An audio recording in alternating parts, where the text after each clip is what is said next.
Hey, everybody. Welcome to another episode of Church Leadership Lab, where we have conversations that help empower healthy churches. My name is Scott. I'm one of your hosts, and Casey is the other host. Hello, Casey. Hey, Scott. Hey, wait. You're going on vacation, right? I am. Yes. I think this is Yes. important to recognize because I don't think you've been on vacation once since I've known you. So I just want to call that out, and I want to praise you for stepping away for a minute. Yes, it's going to be good. So whether you're, you're probably listening to this post-vacation. That's not the point. You're going on one. That is the point. Yes, it's happening. Yeah, and in faith, You want to tell us where you're going so we can bother you the whole time?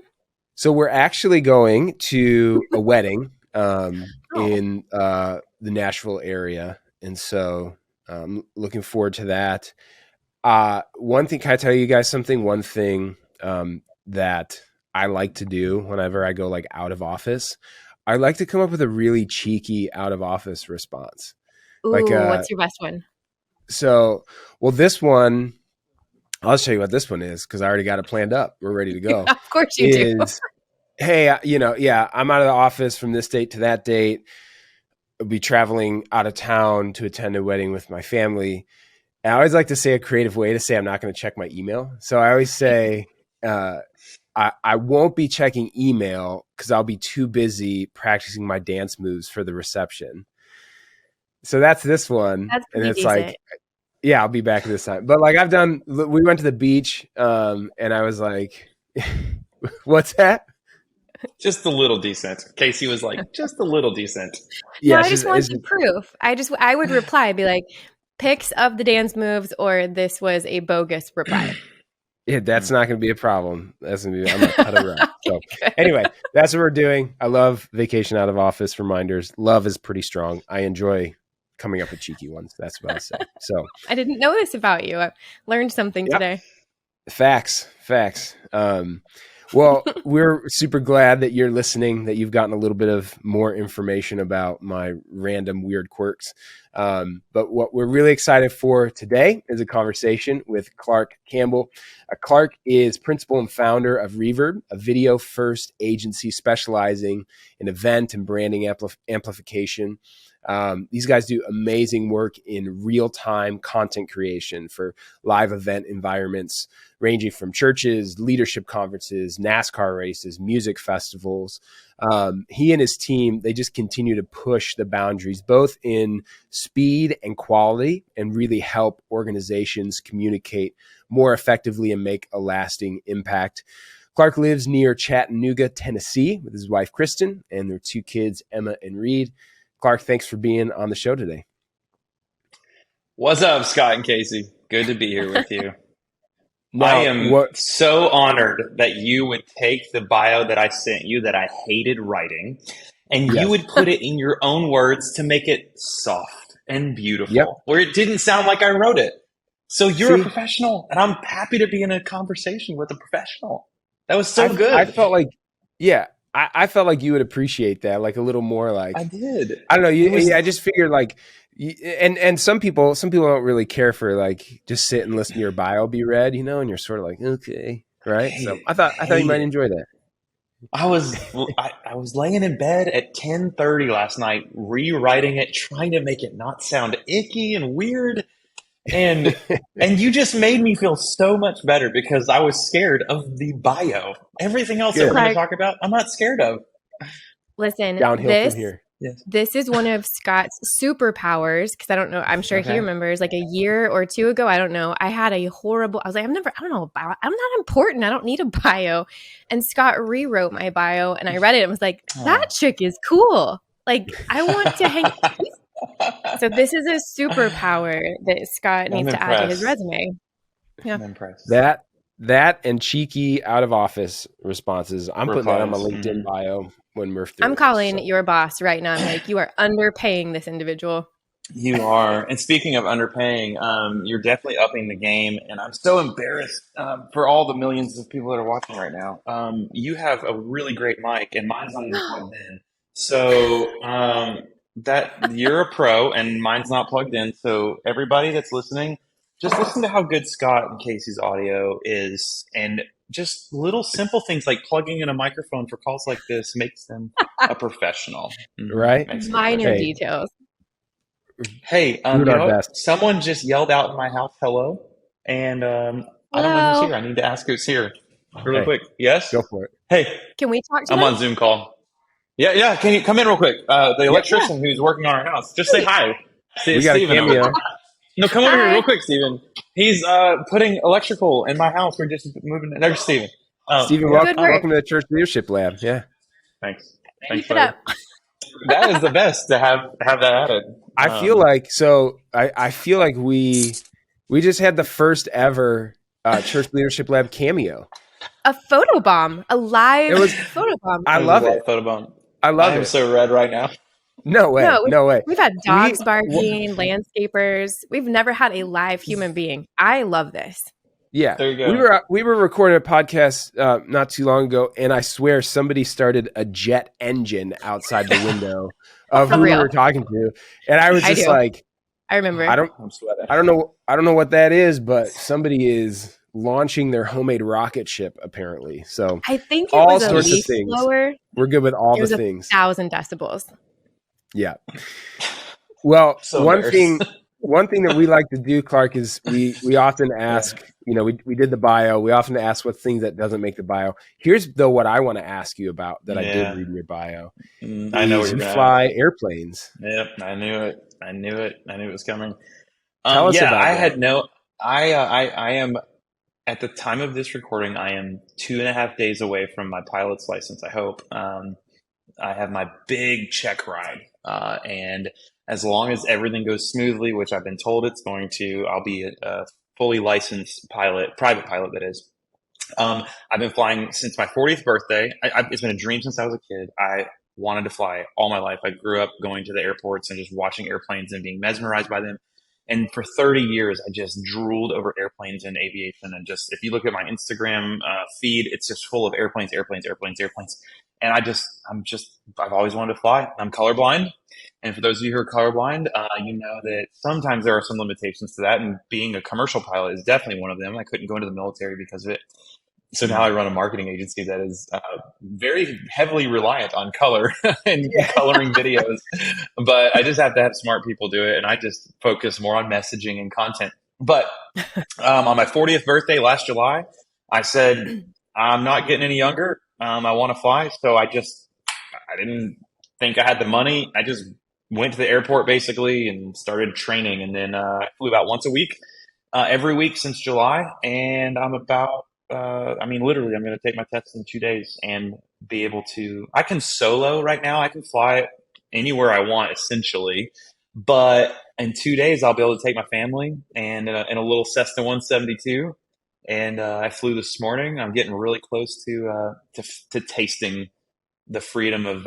I sat in traffic for 30 minutes. They dead stopped on the interstate, and I was on my way to fly, and it reminded me this is why I want to fly. Because if I drive to Atlanta or Nashville or Texas or wherever, there's a chance that I'm going to sit in traffic for hours, and removing that, there's no traffic in the air other than when you're landing, and you maybe get held up for 3 or 4 minutes. Anyways, I am so pumped. I love awesome. Flying. Yes. That's super cool. We're, excited for you. And sounds like you're going to pass with flying colors, I'm sure. I hope so. Yeah. I'm very nervous, but Did you hear the dad joke pun? Flying colors. Flying yes, colors. Yeah. Oh gosh. I wanted to leave it. I didn't want to acknowledge it. I did. Oh, every time. Good job, Casey. That's what we're here for. Well, is it better or worse when you make a dad joke like that without trying? Actually just speaking normally, people are like, oh, dad joke. And I was just you're a pro, dude. Yeah. It's just part of your DNA at this point. That's right. Because you're a dad. You are a dad. You should be really proud of it. Yeah, that's true. So, Clark, are you going to use Reverb to make a story about getting your license? Is there going to be a big... Funny story. We did on my solo day. So we created this really, really beautiful story. I mean, I had friends from all over the country tell me they cried I was blown away. We created like a 2-minute video of the day that I soloed, because that's the getting your license part is, it's a big deal. But when you fly that airplane for the first time with nobody in it, and you have to take it off this piece of metal into the air, bring it back and land it safely and take off again. That we made this beautiful video, and honestly, if you watch it, you might cry. It's a beautiful 2-minute video. I'll give you the link to it. It's on my Instagram, I think. But we'll be making a lot of videos from the air. One of our strategies in marketing is because it's a unique thing, right? Because so many people, I never thought people would be like, whoa, you fly? I didn't know people would lean into that like they do. But what we're going to do is we're going to use me flying as an opportunity to talk about marketing or messaging. And you know how James Corden and is it Adele? Who rides in the car and they talk? Yeah. He has a bunch of he's like everybody. So we're thinking about doing some similar things because it's just different. And totally, as I said to you before we started recording, what's interesting is what gets watched on the internet. And I've learned that flying just creates, I had no clue it would be this interesting to other people. But But that's what you guys do, right? So I promise I'm gonna bring this back to Reverb, but that's the power of stories, right? And you get to literally unleash the power of stories and make people cry, which is like, I made you cry. Especially when you don't know that you're going to. That's even better. Cooler. Yeah. Well, do you remember? Sorry, go ahead. I was wondering, like, is there? You first. I'm going to come in as the referee in this situation, because this always happens on podcasts. You're like, who, me, you, who goes? So, Clark, go ahead and finish what you're saying. Then Casey, follow up. I was just saying how, we get to make a ton of videos for clients and we get to lean into their stories, but it's so easy, and I'm sure the audience here will understand this. There's so many things you need to prioritize, and it's so easy to do everything else, but you need to tell stories that are interesting about who you and your brand, your ministry, your organization are, because it's weird to say that people care. It's weird to say that people are wondering, because a lot of times people are like, nobody cares about you. So you're like, why would I tell my story? No one wants to hear my story. But then you get into it, and if you can tell an interesting, authentic story where you peel back the professionalism, peel back the facade of, oh, you're this, and you're just kind of raw and add value to the audience that's watching your video, your story, you need to do more of it. And we can get into that later. But when Reverb tells our story or pulls the curtain back and shows what it's like behind the scenes in the CEO's life, flying in a little airplane. I'm not in a private jet. I'm in a little tiny piece of metal with one go-kart motor in the front. And it's kind of what it's like in a single engine prop plane. But telling that story makes people go, oh, like I can relate to him or their team or what they're doing on the road in a car on the way to that event. Like, people will watch stuff that's interesting, that's not too polished. But Casey, I'm going to let you have the mic now. No, that's really good. And you actually painted a really vivid image of the safety of the aircraft that you will be in with him. But that's the entire point. Like, that's the power of the story, is painting that picture and then being relatable. Even to, like, I've never flown a plane, but it felt relatable as you're telling it. I can see it, I can feel it, or it makes me nervous. I never want to do that, but I want to watch it. So coming back to what got you started or what made you say, I want to do that, was there a single moment or an event where you saw the power of a story and then the power of social media? Was there a single thing that did that for you? Yeah. I'm trying to choose which one, because both are very powerful. I'm going to go with the tornadoes of 2011. Right here in Southeast Tennessee, there was a major outbreak. It was in Atlanta. It was through Alabama, North Georgia, and Tennessee in 2011. It was the biggest outbreak of tornadoes in the history of tracking. and we had 6 tornadoes come through our town in one day. Like literally in a small town, we had 6 tornadoes in one 12-hour period. Wow. And it destroyed 300 homes. 9 people were killed, and one of the tornadoes went through the backyard of the home I was living in at that time. We didn't have power for 7 days. And I woke up the next morning staying at my sister's house. Brother-in-law was a firefighter, and I looked on Twitter and I saw all these people had died and all these homes were destroyed. And I basically tweeted something. Not basically, you can still find the tweet. It was like, hey, if you know anybody that needs help, let's use this hashtag to rally around our community and help our community. And I posted it on Twitter and Facebook at that time. And the story, what Donald Miller in StoryBrand would say was the story loop was opened at that point. A story began. All of a sudden, people started flocking to my social media to look to where to go. And they were like, Clark, I've got a church, I've got chainsaws, I've got volunteers, I've got food. Where do we go? And I was like, I don't know where to go. Literally, I kept replying, I don't know. I'm just saying, let's use social media as the tool that brings everybody together. And before I know it, I am 7:30 in the morning, overwhelmed. My phone is blowing up with where do I go? So I realized quickly that this story was unfolding, and I needed to do something besides just say, I don't know. We went and adopted a neighbor. I had a mentor of mine. I said, Jerry, I need you to go with me. I need you to help me figure out where to go right now because I don't know where to go. And we went and found a neighborhood, adopted the neighborhood, started posting. Actually, here's the story. We just said, hey, neighborhood, all of your homes are gone. To the people, we said, what do you need? And they said, we have no idea. We just need to eat today while we clean up. And so we basically said, hey, this neighborhood, they have no kitchens. They have no food. They have no nothing. They have no Red Cross yet. They have no anything.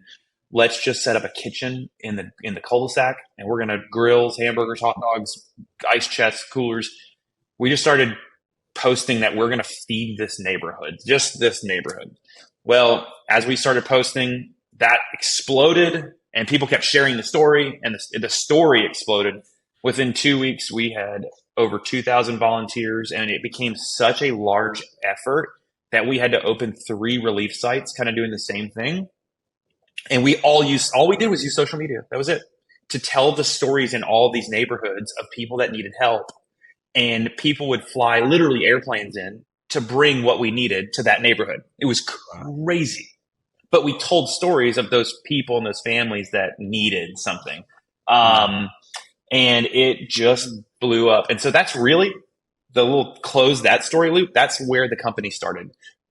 There is a direct line to those tornadoes and what I do today. When I accidentally started telling stories really well through social media, people started asking me to help them. And I was on staff at a church at that time. And now I run a business that tells stories all year long for hundreds and hundreds of clients. Anyways. But you nailed it. You're not just telling stories, you're connecting people. The story is kind of what brings them together, but it's the people that go, but then what? What do I do?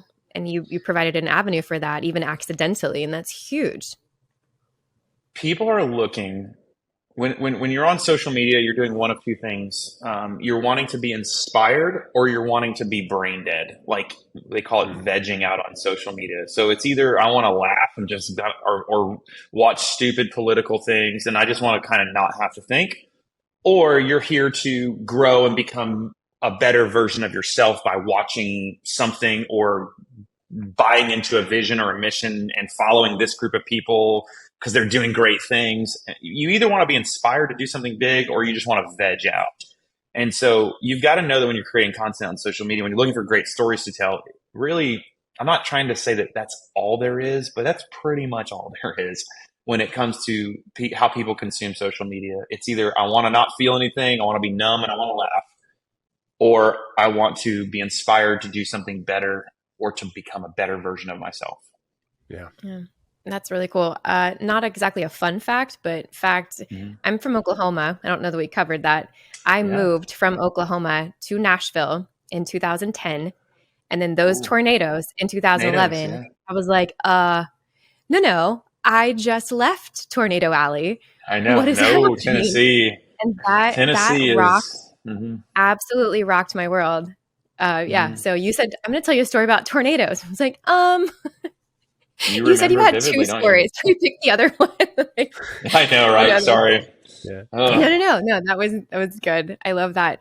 Well, let's bring this back to our core audience is usually church leaders, pastors. So you just said, you said it, you met a human need and you were on staff at a church at the time. So this may be a no-brainer, but what are the ways that churches, specifically churches, can use social media, can use the stories across all the different channels, really wrapping back to their ministry, even their Sunday service? It's so tempting to just amplify the speaker, the preacher's quotes or the worship moments. And I like to say that needs to be 10 to 20% of the content you create. You already have Stephen Furtick and Andy Stanley and I don't know. I could name 100 pastors and leaders and worship bands right now. And we serve some of them. We do some of that content for some of those clients, but I don't need more of those right now. What the internet, what the audience really needs is hope, inspiration, or even some funny stuff from your church. And it's really hard sometimes for pastors to be okay with the casual and the non-spiritual. Well, we talk about the theology of that later.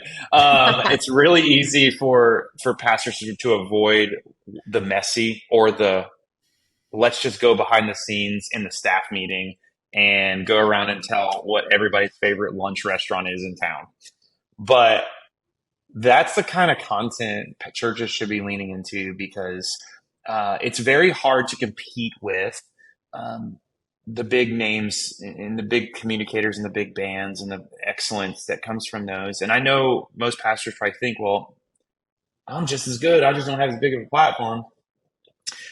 There might be times when you know your audience really, really well, and maybe you can lean into some of those, but it just doesn't. It can kind of come across as arrogant if all you post on social media is what happens on Sunday morning. Because here's the truth, and your church members know this. There's I don't know how many hours are in a week. Come on, anybody ask Siri how many hours are in a week? Let me Alexa, type into my handy calculator. How many hours are in each week? 168. 168. Thank you. Okay, we got the same answer. My calculator sorry, Scott got won. that. My calculator got that quicker. That? Scott, what is that? What is my that? calculator? I have a calculator that sits on my desk. You have to verbally explain that for people who are not watching on YouTube. If you're listening to this, you have no idea that Clark and I just went, what? What? Best part about this, best part is I don't know if the mic will pick this up, but it beeps. Like this is not real, time you Scott. Press the button, this is not real. Is this a prop on your desk, or is this a real calculator you use? Yeah, I use this all the time. I use this calculator all the time. I like to break as much dependence on holding my phone as possible. And this thing's a winner. I feel convicted. Okay. This is my favorite back episode to the ever. point. Stop, Kate. Stop that. Stop that. I got to remember what we were talking about. Number of hours in a week. If the church, if your audience, and remember you're reaching people that are probably attending your church. Very unlikely that you're reaching people that aren't attending your church unless you just have this unbelievable community outreach. And I mean unbelievable community outreach. Most of the people watching, they are already consuming that content on Sunday morning. They're there with you. They watched it online. If you want them to watch if you want to connect with them throughout the week for the other 100 and what'd you say, 62? 168. Okay, if you want them to connect, say the other 164 hours, they know that there are other things going on. Tell some of those stories. That's what will stand out. Like different and interesting wins on the internet every single day with your audience. And if it's the same as what they see on Sunday morning, on your live stream or on the screens at the church, they're probably going to quickly go, I already saw that. I already saw that. Swipe, already saw that. But if it's the staff telling their favorite restaurant, or if it's a parent giving a quick testimonial of the impact that the student pastor has had on her 16-year-old, and it was transformational on an iPhone, just doing this like for 15 seconds, that will absolutely transform how your social media performs if you are looking for other stories that are not on the stage on Sunday morning. If you have a great big production team, sure, do it. But if you have 10 posts a week, do not let more than 2 of them be about that Sunday morning experience. Yeah. So is that the ratio that you think is pretty solid? You kind of stick to the 10 to 20%? Yeah. I basically use Gary Vaynerchuk's percentage in all of our we do a lot of social media strategy playbooks, and we use the 70-20-10 rule, where 70% of your content needs to be just give something that's not an ask at all. That is totally like, hey, here's 4 things you can do to help your kids this week. Read the Bible at least once a week. Number 1, do this. Number 2, do this. And then 20% of your content should be promoting what you're doing, like maybe a Sunday morning quote from last week, or 30 seconds of the worship band rehearsing or something. And then 10% should be an ask. No more. Like, come out to our thing, or sign up to blah, blah, blah, give to our capital campaign. So we use the 70-20-10 all the time. 70 give, 20 promote what you're doing, and 10 ask for them to give or ask for them to participate. Yeah. That's those 2 things. I think if people listening to this harness those, the first thing being understanding what's different and interesting wins on the internet, wins in social media. And then the second is, 70-20-10. I think that would really, really change the digital presence for so many churches, because I wish churches would do it.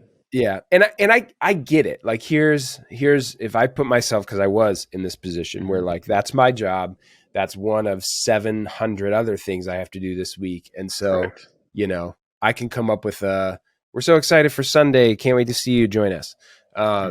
Right. And it's like, but it doesn't actually, I don't think it actually takes a whole lot of extra effort as much as it does just different mindset to kind of get to that place, to create things then that are doing what you're hoping to do, which is connect with people. I want to say this. If you don't hear me say anything else at all, the biggest mistake that churches make when it comes to this conversation is that they place this burden on the videographer or the creative person instead of the communicator. When I say the communicator, give your social media to a good communicator, someone who is obsessed with psychology and understanding audiences and talking to people. Yeah. Don't give your social media to an intern unless they're a great communicator. Yeah. Unless they love writing, unless they love speaking in public. You should give your social media to people who know what audiences care about. 100%. Videographers, they know what's beautiful and stunning on a massive screen in Adobe Premiere or DaVinci. Yep. They don't always lean into what is an audience wanting to hear when it comes to words. That's why at Reverb, our team is obsessed with StoryBrand. Because Donald Miller has taught our team that words lead people to action, or they're holding their attention. Beautiful sweeping shots of the sanctuary do not lead people to take action or lean into a conversation. Words are the key to people watching that video longer on social media. So find a good communicator at your church to hold the keys to your social media. Don't say, give it to an intern or give it to a videographer or a photographer. Yeah. They might be good, but the best will be the one who can leverage words well. Yeah. That's really, really helpful and wise, and I've experienced it as well. I couldn't agree more. It brings up a question though, because here's what I think happens sometimes for people who are looking to even go down this road and to start. Like we're in a digital world, digital communication is essential. More and more that's over video, whether it be content on website, YouTube, what you're putting on social media, what is actually working on social media, all of that is video. But often churches are intimidated because it's this like I have no idea how to, that's all like Harry Potter magic to me. I don't like what, what's a frame rate, what's a whatever.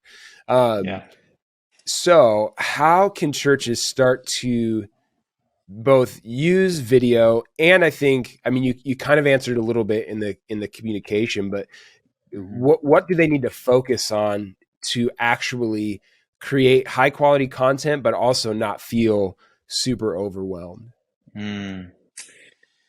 Man, how long do we have to go through this question? I have a Zoom call this afternoon with a client to literally help them unpack this exact same question.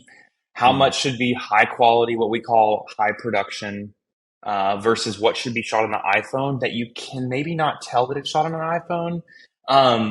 So what you need to do, what size church? Give me an example of what size church you want me to talk to you right now. Talk to the church 200 or 250 and below.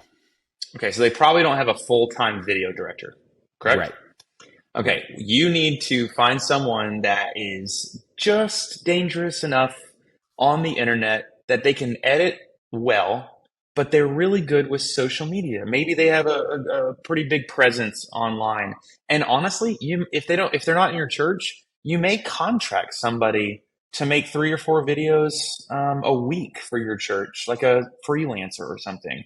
And ask your youth pastor, ask somebody in the church that's on Instagram and on the social medias. Hey, who's faith-based, shares our values, that's in our community, that is just really good at using the tool to get people's attention and hold them and give them hope and inspiration.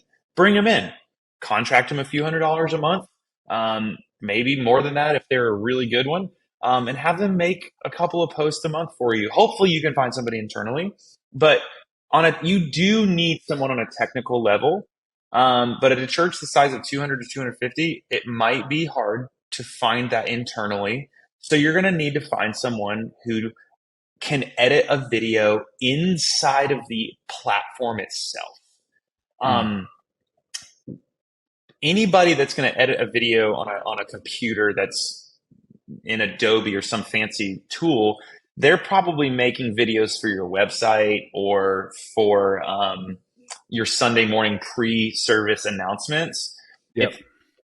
You need to find someone that can edit a video inside of an Instagram, Facebook, Twitter, TikTok app. It is technical. It is very technical in a sense. Like they need to understand that tool really, really well. But that's what I would lean into as a church that size, is find a really good, someone that understands. And honestly, go look at the number of followers and the number of posts that they put out every week or every month, and you'll be able to tell pretty quickly, especially your youth pastor or your children's pastor. They'll be able to tell pretty quickly, like, Casey's really good at making great videos. We should talk to her. Again, I just think you need to lean into the experts in those. I don't think you need a $5,000 a month retainer with a videographer. Yeah. That's crazy. Yeah. You just need someone that can just dangerous enough to hold the attention of people in your church. Yeah. Well, and so often too, like we do live in just a different time because yes, 15 years ago, you had to spend a lot of money on a really nice camera and all of that, like that was necessary. But now you ultimately you use your iPhone, you simply, grab your phone, use that, and that's going to do the job. And so, I think really harnessing and understanding that you probably already have everything that you need in your pocket already. I tell everybody, I think I told you guys before we started this, I don't know, maybe we were recording. The biggest lesson we've learned from StoryBrand and from Donald Miller is not the messaging framework per se. That's super helpful and we use it all the time. But the time he said to me when we were doing a video with him, Clark, it's not about how long or how short a video is. It's not about how highly produced a video is. It's about how effective the words are. It's about how effective it is. And do people care? Will they listen? Will they pay attention? It's not about quality. It's about how much value you're bringing your audience. End of the story. Well, and I love too that you're talking about leveraging the people that are within your ecosystem, maybe not on staff, they might be an attender. We talk about that a lot when we talk about generosity. Like who in your church might be an accountant, might be an attorney, so that when people come and have questions, the pastoral staff is the one that's often like, I have to suddenly take on all these new literal professions that I am not equipped to do. But there are people like in your congregation who aren't just skilled at it. They're really, really passionate about it. I feel like digital can apply here too. Who's actually really good and really enjoys. I'm not great at it. I do social because I kind of need to, and I like staying connected with my family that's across the country. I'm not great at it. I'm not going to be the first person to go, what's the newest update on Instagram? But there might be a kid in my church that's like, I live and breathe for this stuff. Let me do it. So true. And Casey, I'm so glad you brought this up because that is the heart of what I'm trying to say. I understand though that pastors are going to be like, I can't give my Instagram and Twitter account to a 17-year-old. Yeah. Like I would push back and say, what I've learned through my years in ministry or serving ministry clients is that some of the greatest leaders that come out of our church are the ones that you believed in and you gave them the ability to mentor and raise. Yeah. Like high schoolers mentoring middle schoolers or middle schoolers mentoring kids in elementary school. Like give them guardrails. Sure. But give them an opportunity. I mean, I'm the person I am today because the churches I attended believed in me and gave me the microphone. Well, like not to go too theological, but isn't the Bible full of stories where God used children? Yes. Yes. Yeah. I love that. Yes. But pastors are so afraid of letting someone else have the microphone. Yeah, totally. And I think that's one of the reasons we just keep producing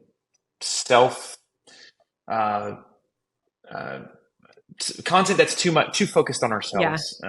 As far as like the Sunday experience, it's because we don't hand the microphone to other people. So yeah, thank you for pointing that out. That's essentially what I'm trying to say is give the microphone to someone else that's an expert, just like an accountant. You would bring an accountant in to help you. It's so good. That's such good wisdom. Thank you for bringing that up. Well, and you kind of already looped this in a little bit earlier, not just like the overwhelmingness of how do I create content. You kind of talked about technology too. Like, do you have a phone? Congrats. You have a tech budget. You have. Yeah, that's right. You do not need a $5,000 contractor. You don't need to buy all this stuff. You've just got, you have more than I think you realize that you need. That's a great point. Churches don't realize they have all the equipment they need. If the pastor I guarantee you every pastor listening probably has the newest iPhone. I guarantee you. Just make sure you have the pro camera. Then just always get the newest pro camera or find all the creators that I'm referring to that you ought to consider partnering with. I guarantee you they also have the newest iPhone or the newest Pixel or whatever, Google, whatever.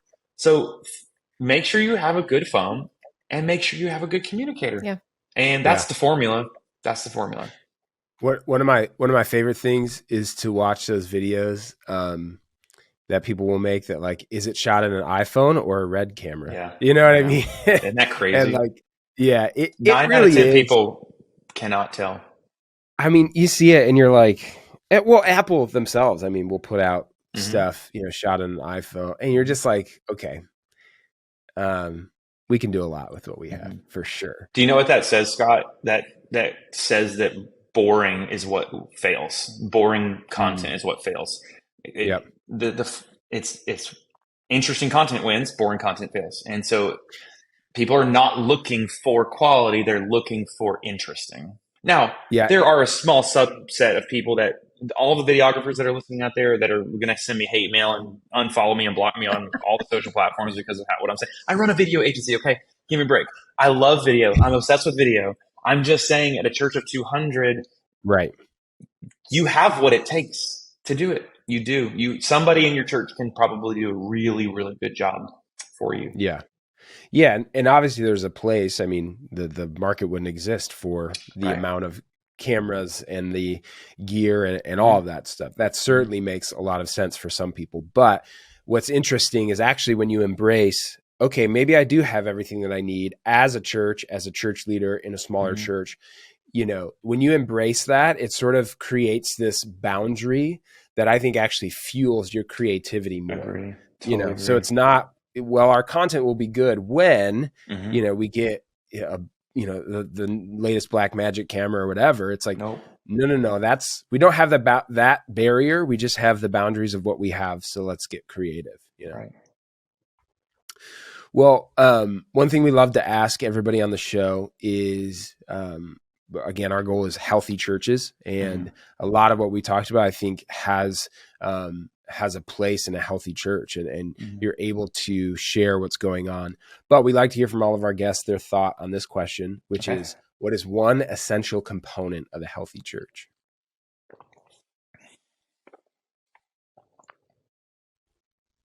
I don't know if it's the right answer, but the first word that came to my mind was authenticity. I know it's overused, but I just think the churches that do the best, even the smallest ones, they're just authentic. They're not trying to be Elevation Church. They're not trying to be North Point. They're not trying to be Saddleback. They're just, we love we are who we are. And this is the community that we love. A healthy church to me is an authentic church to the context in which God has put them in. So you don't need to have the biggest gear and the brightest talent you just need to be who you are and do a good job, what I would call either amplifying that or reflecting it. So when I grab this phone to post on social media, my job, my thought process is, how do I amplify or how do I reflect what God is doing inside of our church? And that's authenticity. If you try to do more than that, people see right through it. Yeah, that's really good. Hope that's not the word everybody uses, but it isn't. No, it's really good. We're going to jump into our final 5. These are a little rapid fire. Let's go. We request honesty on a few of these. Okay. You literally just painted yourself into a corner, so now you can't lie about anything. A corner. Yeah. So first one, this is an easy one. What is one book you'd recommend to church leaders? The number one book I would recommend is Communicating for a Change. I think it was Andy Stanley's first book on communicating. I think I'm looking on my bookshelf to see if I have it. It's Andy Stanley's Communicating for a Change. It's something about that. It's one of his first books ever on communicating. Awesome. If you type in Andy Stanley Communicating in Amazon, you're and if you can't find it, Donald Miller Storybrand Donald Miller, either one. Perfect. We need better communicators in the church. That's all I'll say. Nice. Well, what is number 2, the last thing that you listened to? Spotify, Apple, wherever you listen to your music. I was stuck in traffic for 30 minutes today, so I turned on country music to hear the traffic. Because I couldn't remember what the local radio stations were because all I do is listen to Spotify. And I was like playing with my radio. I was like, how do I do this? And it was this morning, and it was country music because that was the first thing I could find. And I was like listening for the traffic report, and they never gave it. And I was like, this is so unhelpful because my Apple Maps and Google Maps weren't telling me the truth about the traffic. So anyways. Well, if you need the truth, the country, old school radio. Country FM radio DJs, they'll tell you the truth. So, and you probably have plenty of choices once you learned how to turn on your radio, of course. I was like, is this button the sync or is this button the tune? And what is that? What does it mean? I don't know. I love What does it mean? Does it mean it skips, or does it mean it goes to the next frequency? Nobody knows. I love that. Okay. All right. Yeah. Clark, what is your favorite piece of technology? Without question, now, an airplane. That's fair. Nice. Just there's so many symbolic things for me as a leader.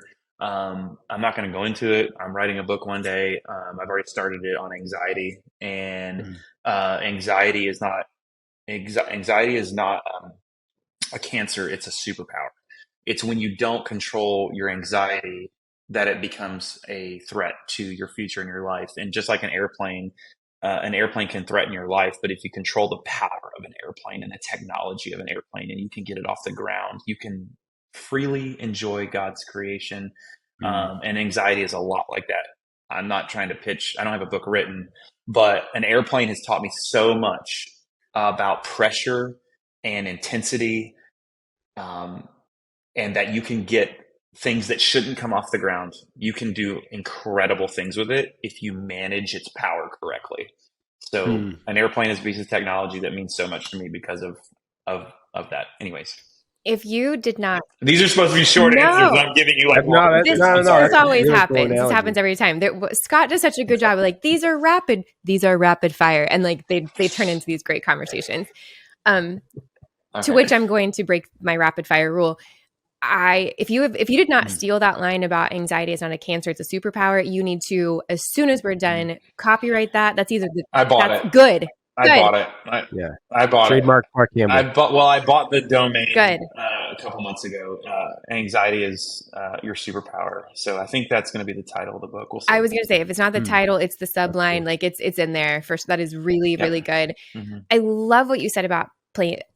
Turbulence used to I fly a ton, but turbulence always, it just made me so uncomfortable until a grown adult friend sent me an animated video of like, what is and it's for children to alleviate their fears, but it taught the science. So as soon as I understood this is good, and without that movement, it's actually safer. If I didn't understand, I didn't understand it until I watched a child's cartoon.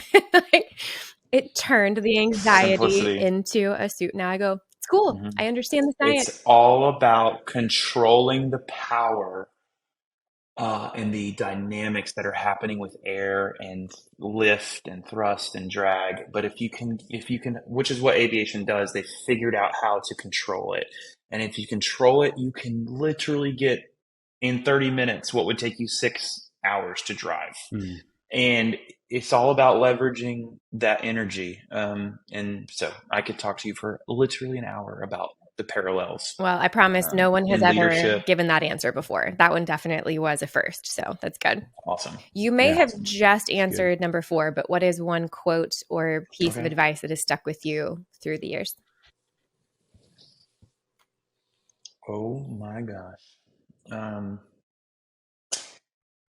In times of change, learners will inherit the earth, while the learned will remain beautifully equipped to deal with a world that no longer exists.